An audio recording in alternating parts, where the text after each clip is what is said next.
professor Chau, depois doutor Chau, e ontem ele disse, ô Marcos, eu falei, bom, então eu posso chamar de Chau, né? Então, o professor Chau Langfeng, ele é médico, mas entrou nessa área da telemedicina desde 97 na USP, lidando com a área de telemedicina, e desde 2011 com um curso de pós-graduação em telemedicina.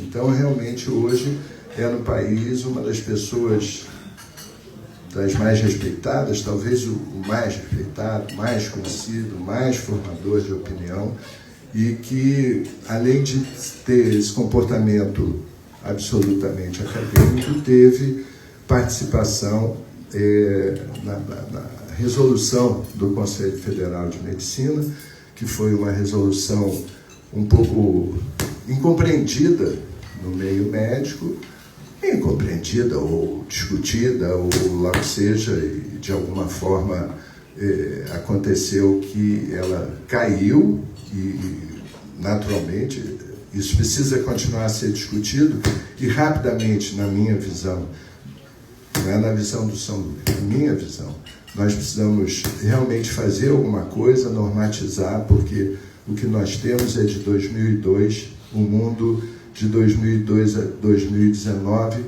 já deu pelo menos 3 milhões de cambalhotas, o mundo a cada dia muda 3 vezes, então não é possível que nós continuemos dentro dessa sistemática.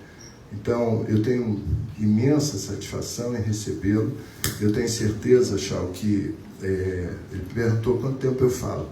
Eu falei o suficiente, 40, 50 minutos, porque eu tenho certeza que haverá um grande número de discussões, de ponderações, e você é a pessoa ideal para nos ajudar na compreensão desse assunto de telemedicina. Obrigado pela sua vinda, Chau.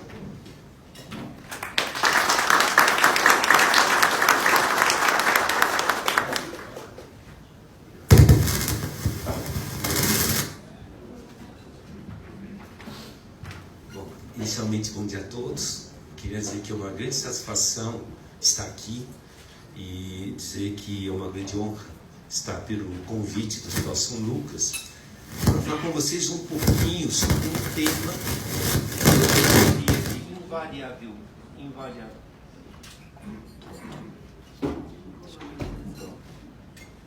que invariavelmente até 2025 ele fará parte da nossa rotina no atendimento. Obrigado. Será a rotina e a maior parte da nossa rotina em saúde e medicina. Então hoje eu vou falar um pouco mais sobre esse aspectos éticos jurídicos, a problemática que acontece com a revogação da resolução 2227, que na verdade gera um tipo de omissão digital. Tá? Então eu vou construir isso um pouco com vocês, a linha de raciocínio, eu vou construir a ideia do porquê do receio e quais são as perspectivas. Eu vou tentar manter a apresentação em 45 minutos para que nós possamos ter tempo para debate. Então, eu sou professor da Faculdade de Medicina da USP, eu trabalho em telemedicina desde 97, atualmente também sou desde 2012 o líder do grupo de pesquisa USP em telemedicina, tecnologias educacionais e e-health, e também faço parte da Câmara Técnica de Informática em Saúde do Conselho Federal, que nós desenvolvemos o núcleo técnico funcional de telemedicina dentro da resolução.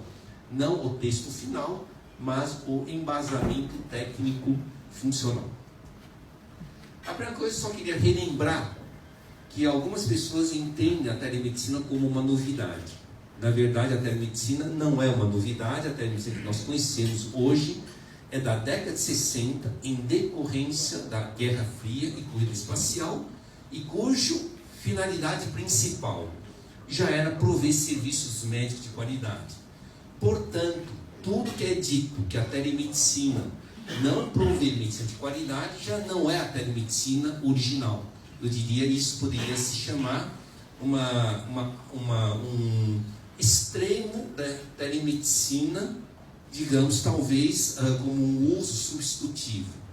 Mas a telemedicina ela nasce como o uso de meios eletrônicos para prover uma medicina, um serviço médico de qualidade.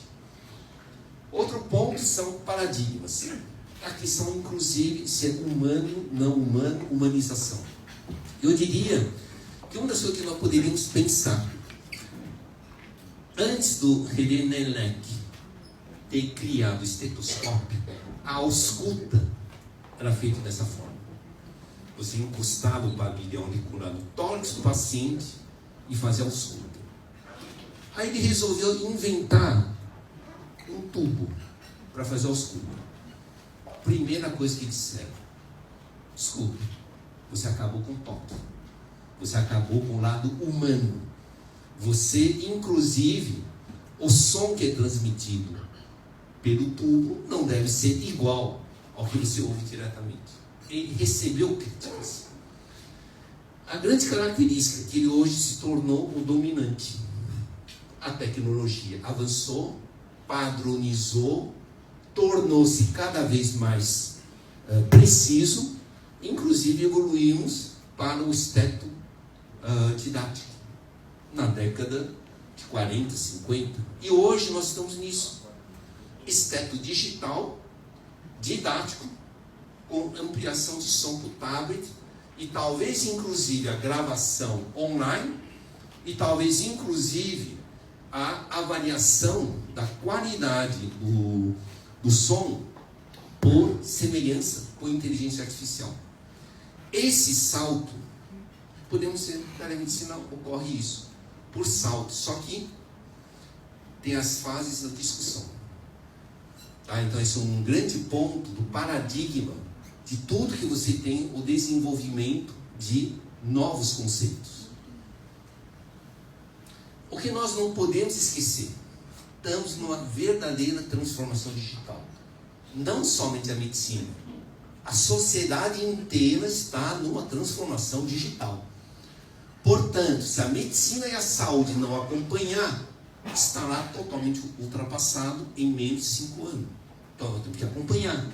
Hoje não tem muito problema usar a palavra Big Data, todo mundo já ouviu falar da relação com a inteligência artificial. Ninguém mais tem medo da palavra impressão 3D. Talvez comece a não ter muito medo da palavra de sistemas cognitivos e nem robótica. Algumas pessoas ainda têm medo, mas eu digo, olha, robótica, queira sim, queira não, é o assunto de Polishop. Você vai no Polishop, você encontra aquele robozinho com inteligência artificial que limpa a sua casa. Então nem a robótica hoje se tem medo. E a robótica em ambiente hospitalar nós não estamos usando ainda. O mundo inteiro já está incorporando robótica para limpeza e vários outros itens. Mas nós estamos evoluindo para casas inteligentes e cidades inteligentes. Como que a medicina e a saúde vai se comportar em prover a saúde diante da realidade das casas inteligentes e conectadas? Algumas pessoas chegam em mim e me perguntam: mas Charles, isso é ficção científica? Casa inteligente, casa conectada? Aí eu faço a pergunta: alguém não conhece Netflix? Se conhece Netflix e tem Netflix, é porque você tem uma casa conectada. Você está conectado à internet. Esse é um ponto. Outro ponto, não sei se vocês ouviram, mas a Amazon vai lançar este ano aquele Amazon Echo, que tem a inteligência artificial Alexa. É um alto-falante que controla, na verdade, seus aparelhos em casa, e ele é acionado por uma conversa vocal. Isso, basicamente, nos Estados Unidos já é o dia a dia. Quanto custa? R$450. Você entra no Mercado Livre e encontra por R$450. O que isso significa? Que a incorporação da rotina no dia a dia, dentro dos próximos 2 anos, será baseada em casas inteligentes conectadas por controle vocal. E como que a medicina e a saúde vai saber gerenciar o provimento de serviços? Nós estamos discutindo sobre a entrega de produtos via drones. A Amazon está fazendo isso, Google, E nós ainda estamos na fase de não pensar em como é um modelo de saúde. Tá? Então, só estou levantando isso só para provocar um pensamento. Sobre humanização, isso é algo meio crítico. Às vezes eu faço alguns exemplos. Nós estamos numa fase do sem parar, aquele chip para carro. Aí eu posso perguntar, mas pessoal, vocês não preferem ser mais humanos? Vocês ficam na fila durante uma grande saída de feriado, ficam naquela fila porque é muito mais humano você entregar o dinheiro para o caixa, receber o troco e passar. Ou eu posso ter uma opção, eu vou colocar o chip do sem parar e eu passo pela cancela. Então existem as duas formas de discutir. Porém, a minha opção de usar o sem parar não quer dizer que eu deixei de ser humano, quer dizer que naquele fato eu acho mais proveitoso e ágil eu usar um sistema rápido como eletrônico. Tá? Nós estamos então numa fase de chip para pedágio, portarias remotas, relógios inteligentes, e nós estamos discutindo ainda se nós devemos adotar ou não a tecnologia. O fato da discussão e do receio já significa que nós teremos problema, porque nós não teremos aquele tempo de 5 a 10 anos para dominar a tecnologia, para saber como aplicar. Então nós teremos que evoluir por sobressaltos. Tá? Então, isso é bom nós pensarmos, porque nós estamos evoluindo para cidades inteligentes, saúdes conectadas e outros itens.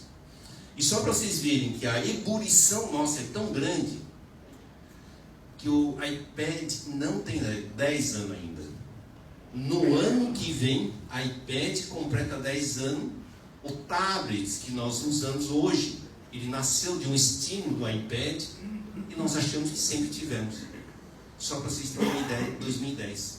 E o que será do ambiente médico em 2030, se nós achamos que nós já temos algo como se estivesse sempre na nossa sociedade? Tá? Então, nós precisaremos incluir como usar a tecnologia, incluir na formação médica, na graduação, residência e atualização médica nos próximos 5 anos, senão nós não saberemos utilizar a tecnologia numa cadeia de saúde. Usaremos a tecnologia pela tecnologia e não integrar na cadeia de saúde. Bom, por que teve a nova resolução? A resolução vigente e que nós retroagimos é de nada mais, nada menos do que 17 anos atrás. 2002. Só para vocês terem uma ideia. 2002. Realidade de 2003. Tá? 16 anos atrás. O celular mais vendido na história dos celulares se chamava Nokia 1100. O que esse Nokia 1100 tinha de diferencial competitivo, de tecnologia, em relação a todos os outros? Talvez 3 características. 1, jogo de cobrinha. 2, uma lanterninha. E 3, talvez uma bateria que durasse 4 dias. Como que nós podemos usar uma resolução cuja o suprassumo da comunicação móvel era essa na realidade de 2019? Exemplo, em 2003 estava se começando a usar 3G na Europa. Nós estamos nas vésperas do 5G. Esse ano, Estados Unidos, China, Inglaterra já começam a colocar 5G. Em São Paulo já começa a ter um teste de 5G no quarteirão saúde. Estamos entrando na era dos celulares telas dobráveis, televisões literalmente dobráveis, biosensores e outros, e nós retroagimos para 16 anos atrás. Isso cria uma incógnita. 5G, só para vocês terem uma ideia, esses filmes da Marvel, né? Vamos supor aquele filme Guardiões da Galáxia. Os jovens demorariam 3 horas e meia para fazer um download em 3G. Em 5G demora 3 segundos e meio. Então nós começamos a nos conectarmos num sistema de rede. Não é nenhuma questão se ele vai estar uniformemente distribuído no Brasil. Ele simplesmente vai existir em vários núcleos e nós precisamos saber explorar os benefícios para a saúde, senão nós ficaremos isolados. A outra coisa, que é o pior de todos, em 2003, 2002, não existia a Lei Geral de Proteção de Dados Pessoais. No momento em que você revoga a resolução, você não está revogando a questão da teleconsulta ou não. Você está revogando uma parte que defendia a área médica com orientações corretas para evitarem de serem multados pela Lei Geral de Proteção a Dados Pessoais, que na verdade tem uma punição que entra em vigor a partir do ano que vem, de 2% do faturamento ou até 50 milhões de reais por cada infração feita. Tá? Então, esse núcleo de proteção, ele sumiu. Porque em 2002, nem existia Facebook, nem existia WhatsApp. Eu até diria que um dos potenciais de multa se chamava WhatsApp. Então, essa Lei Geral de Proteção de Dados, que foi sancionada no dia 14 de agosto de 2018, entra em vigor, ia ser em fevereiro do ano que vem, agora entra em vigor em meados do ano que vem e prevê punições. Entre as punições, ele diz o que são dados sensíveis, o que é confidencialidade e privacidade e o que é termo de consentimento livre esclarecido, e define. Então, nós não estamos nem mais discutindo apenas na questão de resolução. Estamos discutindo agora sobre lei. E dentro da resolução 2227, se previa uma série de orientações e normatizações para evitar justamente esse problema em relação à Lei Geral de Proteção de Dados. Inclusive, nós temos uma outra lei, que é a Lei de Marco Civil de Internet, e no ano passado, no dia 27 de dezembro de 2018, também foi sancionada a lei sobre digitalização e prontuário de pacientes. Então, nós já saímos da esfera de resolução para uma esfera de lei e punitiva. Então, uma nova resolução tem que olhar para esse escopo. A teleconsulta, que é uma discussão se a teleconsulta, com ausência de médico ou não, é apenas um pequeno item dentro da resolução completa. Tá? Então, nós temos hoje um vazio, e esse vazio, eu diria, ele poderia ser em algum momento dito. Passamos a ter uma omissão do Conselho Federal de Medicina em resguardar a todos em relação à parte digital. Bom, essa resolução 2227, revogada no dia 6 de março, na verdade, com uma série de contextos de pressões, digamos, políticas regionais, mas em grande parte é pelo entendimento superficial e errado. Tá? Inclusive, no artigo 1, ele diz: definir a telemedicina como exercício da medicina mediada por tecnologias para fim de assistência, educação, pesquisa. É que até de 2002, aqui era o ponto final. Em 2018, aumentou prevenção de doenças e lesões e promoção de saúde. Está atualizado. O que não estava atualizado é 2002.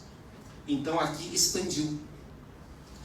A outra, que também gerou polêmica, a telemedicina e a teleassistência médica em tempo real, síncrona, ou offline, assíncrona por multimeios em tecnologia, é permitida dentro do território nacional. Ele chama isso uma aberração. Vai haver hegemonia. Mas eu também disse, vocês já pensaram ao contrário? Quando ele diz que tem território nacional, existe uma proteção ao exercício médico dentro do território nacional, porque no mundo digital nós não temos território nenhum. Ele é global. Então poderíamos ter interpretações nas duas, até poderíamos detalhar, mas esta é uma proteção. Porque você restringe que, na verdade, as atividades desenvolvidas por meio de recursos tecnológicos seriam válidos se ocorresse dentro do território nacional. Aí alguém pode me perguntar, mas por quê? Aquele caso que teve na questão do WhatsApp, quando um juiz disse desbloqueie porque aquilo pode ter a ver com uma comunicação entre narcotraficante.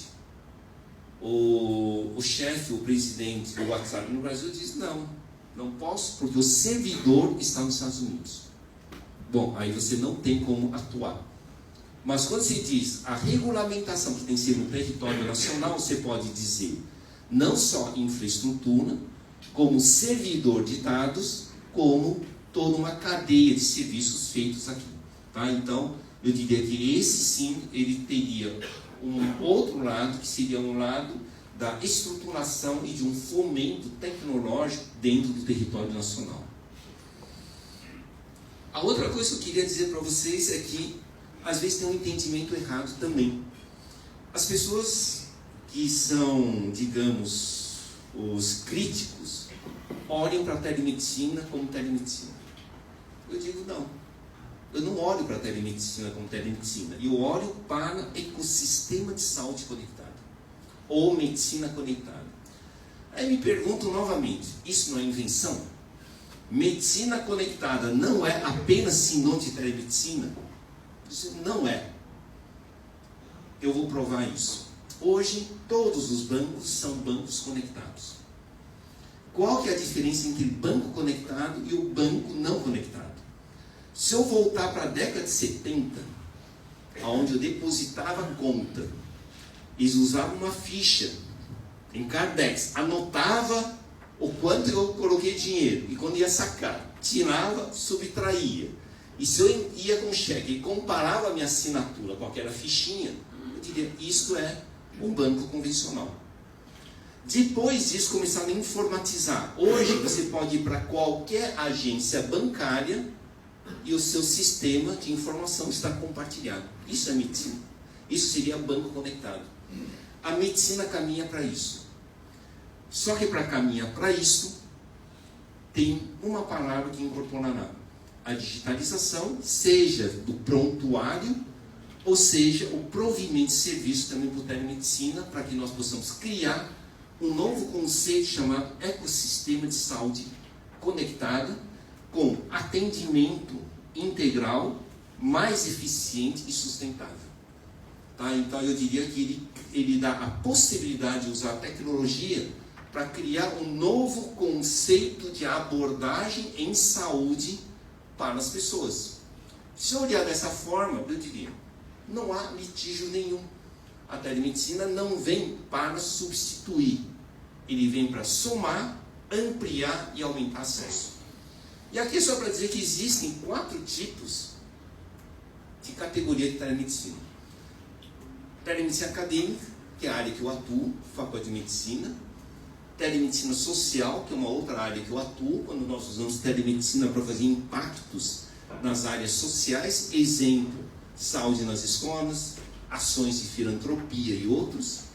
Existe a telemedicina governamental, muito mais vinculado com o Ministério da Saúde, exemplo, Programa Telesaúde Brasil, redes e outros. E nós também temos a telemedicina privada e comercial. Eu sempre falo, o equilíbrio dos 4 gera a telemedicina responsável. Então, de tudo isso que aconteceu, o que faltou é a expressão da telemedicina acadêmica, dizer, nós trabalhamos dessa forma. Recentemente, eu tinha publicado uma matéria no LinkedIn e uma pessoa veio questionar, inclusive dizendo, tem um deputado que está querendo aprovar uma lei proibindo definitivamente a teleconsulta. Eu disse, perfeito. Então, automaticamente, todos os médicos estarão proibidos de interagir com seus pacientes via WhatsApp. Mas se está proibindo, será que entendeu isso ou não entendeu? Se não entendeu, então está fazendo um equívoco. A segunda coisa que eu pus no meu LinkedIn. Por acaso você está fazendo uma afirmação baseada em evidência? Se for baseada em evidência, eu vou lhe perguntar se você leu, no mínimo, 0,05% das publicações que estão no PubMed. Tem no mínimo 100 mil. Se você deu 0,05% para fazer essas afirmações, eu poderia começar a dizer, há evidência científica do que você está falando. Se você não leu, é impressão. E nós não podemos trabalhar com impressão.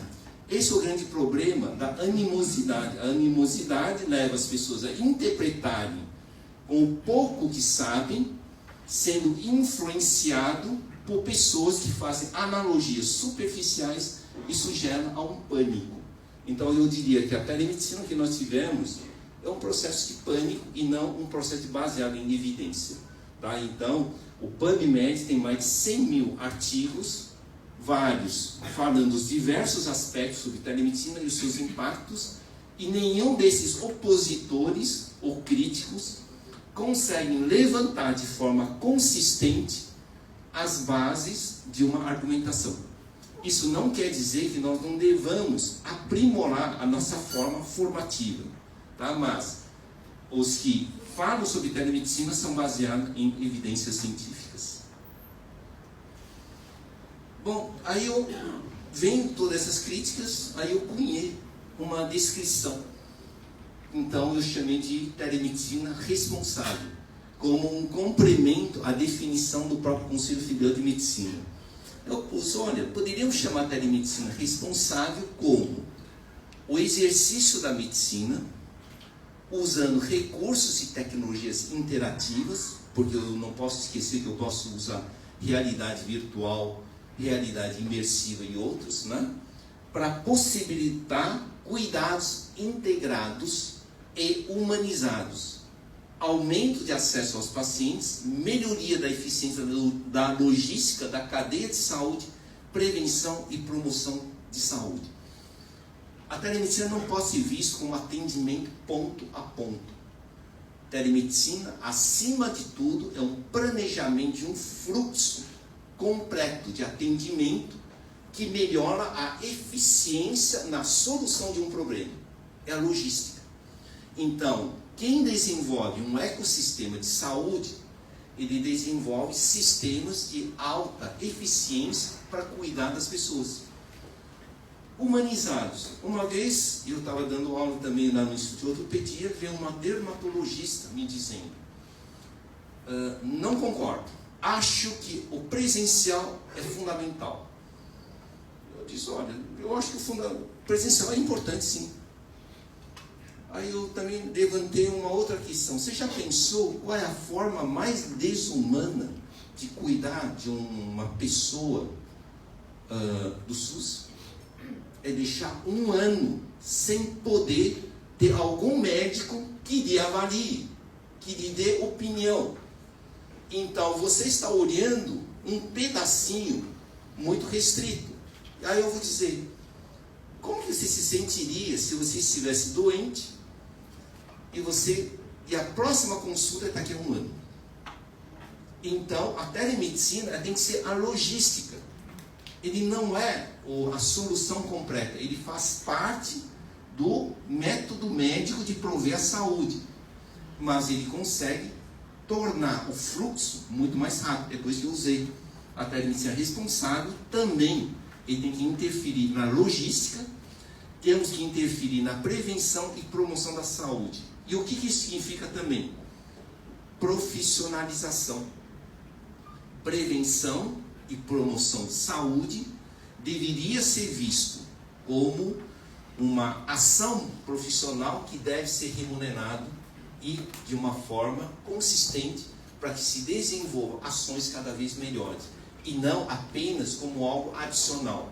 A profissionalização da prevenção e promoção da saúde provavelmente ajudará a equilibrar todo o chamado, hoje chamam de custo saúde, mas eu prefiro chamar custo doença. Tá? Então hoje, o que todos os convênios falam sobre o aumento de custo é aumento do custo doença. Mas se nós investíssemos muito nas técnicas de prevenção e promoção, aí sim nós temos o chamado o equilíbrio completo.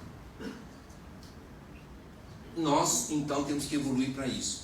Os hospitais conectados, as clínicas conectadas. Eu acho que nós temos que criar os conceitos das telejuntas médicas, temos que criar os conceitos da motivação e esclarecimento da população. Tá? Eu acho que hoje, muitos dos litígios que existem entre a medicina e a saúde com a população é uma falta de esclarecimento, e aí que entra a tecnologia. Talvez nós pudéssemos criar um tipo de Netflix da saúde voltado para orientação e prevenção e uma comunicação clara e objetiva com a população. E talvez nós pudéssemos criar sistemas ágeis de saúde conectada. E aí vem a outra crítica. Isso provoca desemprego. Eu acho que a telemedicina não provoca desemprego. Porque a nossa demanda reprimida é tão grande que mesmo com a telemedicina ainda não vamos estar cumprindo o que nós vamos fazer nos próximos 10 a 15 anos. O que a telemedicina vai fazer é mudar a forma da organização de prestação de serviço e fomentar uma melhor qualificação. Se eu tenho uma telejunta médica, é inadmissível vários tipos de erro, porque você vai perguntar, por que você não perguntou para a telejunta médica? Se você tinha um acesso tão fácil. Então eu vejo por outros ângulos. A telemedicina tem o potencial de melhorar a qualidade da medicina, reorganizar uma nova forma de provimento de saúde e inclusive promover uma educação continuada e um canal aberto com a população. Tá? Então, aqui são os princípios dos hospitais conectados. Tá? Pode ser que nós tenhamos que criar um conceito de redes integradas de excelência, que se integram também numa ampla nuvem, até eu chamo que nós podemos evoluir para um processo na área de prevenção chamado Health Coaching. Nós poderíamos trabalhar em desenvolvimento da população para atitudes de saúde, tá? Educação conectada. Você vê que às vezes eu deixo de usar a palavra EAD, porque o EAD, educação à distância, ou ensino à distância, às vezes se torna pejorativo, porque algumas pessoas dizem, como vocês vão formar, atualizar médico com educação à distância? Aí eu digo, não, eu vou por educação digital conectada, inclusive com centros de habilidades. Então eu mudo o conceito. Então a telemedicina pode criar sistemas referenciados, sistemas em nuvem, sistema de monitoramento de saúde pessoal, tele-home care, mas eu também posso avançar para tele-multicare, tá? E assim criar todo um outro conceito desse ecossistema de saúde.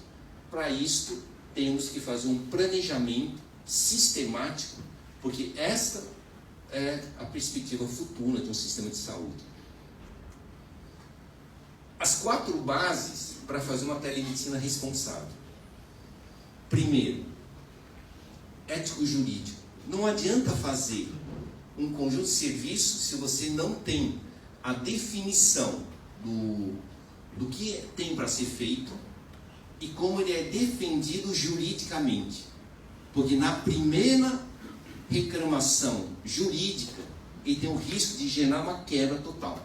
Então, primeiro fundamento para fazer uma telemedicina responsável: fundamento ético-jurídico, definição de normas de segurança digital, acreditação de serviços e perícia digital constante.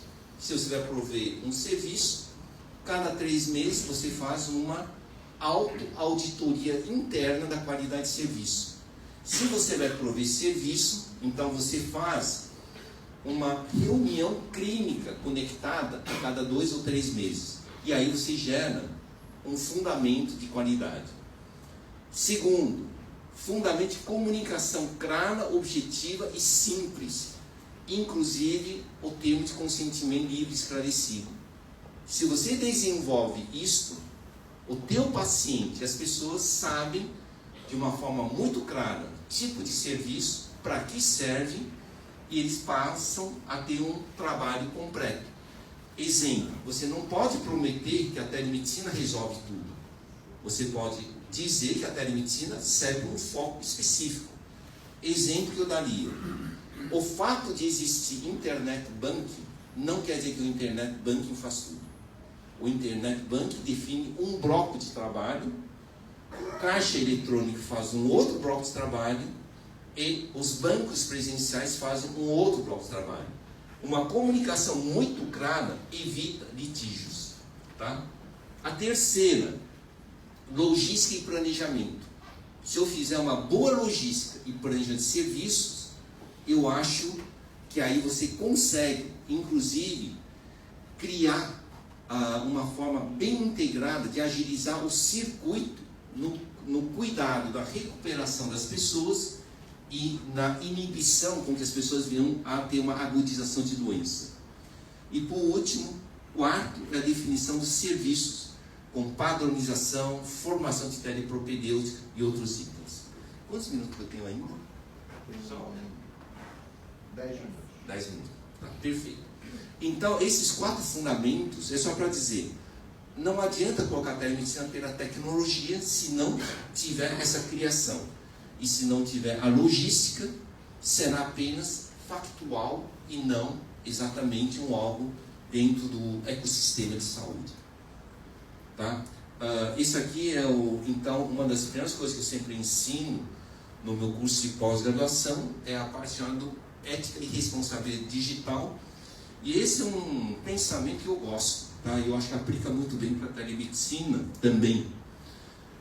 Esse é um relato que disseram assim: perguntaram ao grande matemático árabe sobre o ser humano, e ele respondeu: se ele tiver ética, vale 1.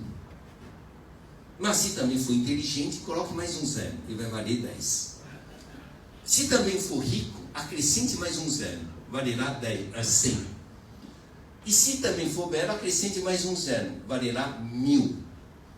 Mas, se perder o 1, que corresponde à ética, então perderá todo o seu valor e restarão apenas zeros. Isso é um pensamento que eu acho importante. Toda a construção de um ecossistema de saúde conectado, medicina conectada e outros, deverão ser fundamentados numa postura de ética, qualidade e criação de uma cadeia de valores. Caso contrário, ele apenas é factualmente uma tecnologia, um serviço talvez até de modismo. Tá? Então isso define talvez as bases para uma boa telemedicina. Eu diria que a telemedicina tem que enxergar que, por definição, tem que ter humanização. E novamente as pessoas dizem, mas eu não tenho toque. Não existe o toque, como você vai ser humano? Aí às vezes eu faço uma outra reflexão. Imagine que você operou um paciente. Imagine que você diz, volta daqui a 2 semanas. Isso é o convencional. Mas de repente, via telemedicina, você faz 2 televisitas durante essas 2 semanas do que você não faria. Exemplo, no 3º dia você faz uma conexão e pergunta, está tudo bem? Como que está o corte? Você está com alguma coisa? Está sentindo algum mal? Os medicamentos estão sendo bem controlados? Você está tendo um hábito intestinal bom? Vamos supor que 7 dias depois faz uma outra conexão. Isso digamos, um vídeo monitoramento. A inclusão dessas 2 chamadas é humano ou desumano? Qual é a percepção que o paciente teria?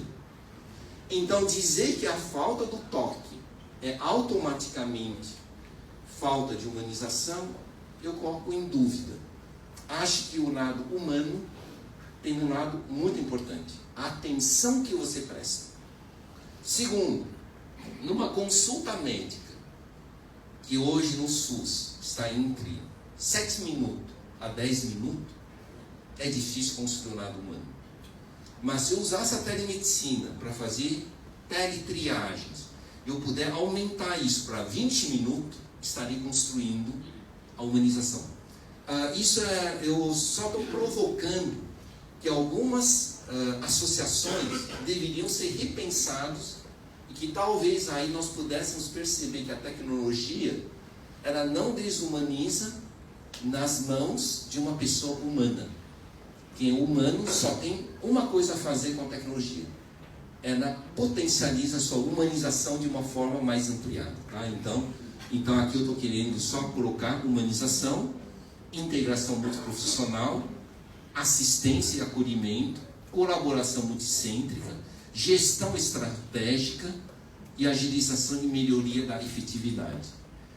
A tecnologia, inclusive, nós vamos evoluir para os sistemas vestíveis com biosensores, e aí nós podemos ter um monitoramento de saúde, e nós deveríamos ampliar a cobertura da medicina, não na resolução de doenças, mas para a saúde ampliada, ou saúde conectada, que é prevenção, e a saúde estendida, que é o telecare e telemulticare. Isso quer dizer que os próprios hospitais poderiam abrir um central de tele-home care estendida para até, exemplo, se é maternidade, 45 dias após o parto. É o período puerpério. Você tem o prontuário, você tem enfermagem, pediatra, portanto, você pode estender esse atendimento. Então, nós só precisamos transformar com que esses conceitos sejam totalmente factíveis. Agora eu vou indo um pouco mais rápido, a apresentação está aqui, para quem quiser ver depois, porque eu acho que já falei demais, mas eu só vou falar 4 slides só para nós fecharmos. Telemedicina não é ferramenta. A tecnologia é ferramenta.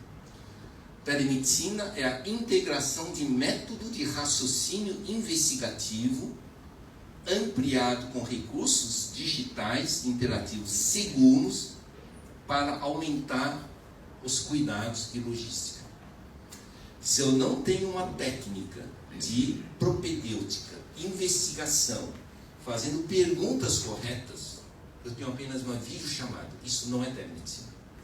E se eu acoplar minha técnica investigativa, a mesma tecnologia se torna um serviço, tá? Então, isso é importante pensar que a telemedicina é o provimento de um serviço. E o serviço, ele depende de técnicas e habilidades médicas. Portanto, incluir telepropedêutica na formação, telepropedêutica digital deveria ser obrigatória na formação médica, tá? Esses são exemplos de dispositivos que nós podemos dizer que telemedicina não é só vídeo chamada. Posso ter oxímetro digital, posso ter otoscópio, oftalmoscópio, dermatoscópio, a parte de ECG em celular, ou aqui, inclusive, uma camisa de monitoramento de ECG, um ultrassom portátil, esteto digital, tudo para um smartphone. Portanto, inclusive, a minha atuação em home care, ele pode ser conectado. Portanto, eu posso criar um serviço de telejunta médica para aumentar uma qualidade de atendimento. Esse é um pensamento Sócrates que eu gosto. O segredo da mudança é focar toda a nossa energia não em lutar com o antigo, mas é criar excelências. Padronizar e criar grandes excelências a ponto que nós possamos desenvolver, digamos, os recursos e se tornar a maior parte, tá? Eu agora só vou falar a última coisa e eu prometo que eu paro. Eu só queria falar novamente da resolução. Na resolução revogada no artigo 3, ele fala sobre guarda, manuseio, integridade, veracidade, confidencialidade, privacidade e garantia de sigilo das informações. Ele fala sobre a questão do termo de consentimento livre e esclarecido. Algumas pessoas disseram que isso é exigência demais, inclusive nesse item chamado NGS2. Quando foi incorporado esse parágrafo, isso não é exatamente telemedicina, isso é prontuário digital. E esse era referente à possibilidade de eliminar totalmente o prontuário em papel, mas 100% digital. E as pessoas começaram a dizer, não, isso é exigência demais. Não, isso está inclusive na lei do dia 27 de dezembro. E o NGS2 apenas diz que é preciso usar assinatura digital. Mas a assinatura digital tem força de lei na época de 96. na gestão do Fernando Henrique quando se diz assinatura digital legalmente tem o mesmo valor que uma assinatura de próprio punho. Então isso era para eliminação de prontuários físicos. E livro, termo de consentimento, ele nada mais é de um reforço, inclusive a Lei Geral de Proteção a Dados. Colocar na resolução que para você fazer uma teleconsulta você tem que ter isso, é proteger o médico de processo de paciente contra você. Mas no momento que nós retiramos isso, nós ficamos numa omissão. E aí sim, os médicos estarão potencialmente possíveis de serem processados agora pelo uso do WhatsApp de uma forma indiscriminada. E o paciente pode dizer, olha, não lhe dei nenhuma permissão para compartilhar os meus dados pessoais nem com nenhum médico. E aí? Ele pode ter tudo isso documentado e escrito. Então, a resolução, o núcleo técnico dele tinha um valor importante, a proteção da área médica. Tá? Então, aqui eu só estou querendo colocar um ponto para vocês, indo só rapidamente. O WhatsApp é 87% utilizado no Brasil, mas se você for ver nos Estados Unidos é 4%. Então ele não é algo imprescindível, ele é cultural no Brasil. Mas por ser cultural no Brasil e ter as suas vulnerabilidades, caberia ao conselho fazer orientações para a classe, para que não tivesse problema. Tá? Por último, esse é o meu último slide, só para dizer a gravidade do WhatsApp. Eu inclusive fiz um fórum para dizer, cuidado com o WhatsApp. Ele não é HIPAA compliance. O WhatsApp não garante privacidade e confidencialidade só pelo fato dele ter aquela setinha de poder encaminhar. Se ele pode encaminhar, ele já não é privativo. E tomem cuidado que o meu maior inimigo é o corretor gramatical. Principalmente quando você não tem tempo. Já teve, eu estava numa banca de defesa de doutorado no Lago São Francisco e eu argumentei isso. Aí uma das pessoas da banca levantou a mão e disse, você está certo. E eu convivi com essa experiência. Sabe o que ela disse? Tinha uma vez, ela estava numa reunião, a secretária mandou uma mensagem. Olha, o professor tal avisou. Mas só que esse professor avisou antes e ela pôs assim, não se preocupe, ele já me avisou. A secretária ficou muda. Muda. 12 horas depois, o que aconteceu? Ela ia querer ver no WhatsApp o que é, em que hora que ela mandou, e a secretária não respondeu mais. Ela levou um susto. Isso é que o corretor gramatical fez. Tal professor me abusou e não me avisou. Isso é um problema legal, penal. Aí ela diz, ainda bem que a minha secretária é de confiança para ver. Você sabe qual que é um outro pior? É que tinha uma pessoa que estava ali interagindo com uma outra pessoa e achou uma ideia muito boa. Uma ideia muito boa. Ela escreveu, que genial. Não veio resposta. Você sabe o que o corretor gramatical fez? Que genital. Vocês já pensaram quais são as implicações legais? E ainda feito com médico? Então, o WhatsApp não deve ser respondido entre consultas. Deve ser feito com muito cuidado e ele, se está informando, ele é um valor jurídico. Só que ninguém ensina isso. Aí os opositores, inclusive, disseram que querem nos proibir de usar o WhatsApp na interação médico-paciente. Mas ninguém disse quais são os riscos, quais são os cuidados. Tá? Então aqui só estou levantando esses pontos só para fazerem uma reflexão dentro do perigo.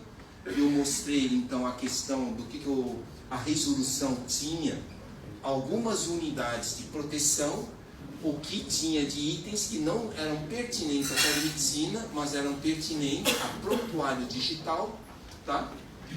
E o cuidado do uso do WhatsApp, que é 87% dos membros do Brasil usam, mas nós deveríamos difundir muito mais entre todos as alertas de cuidado.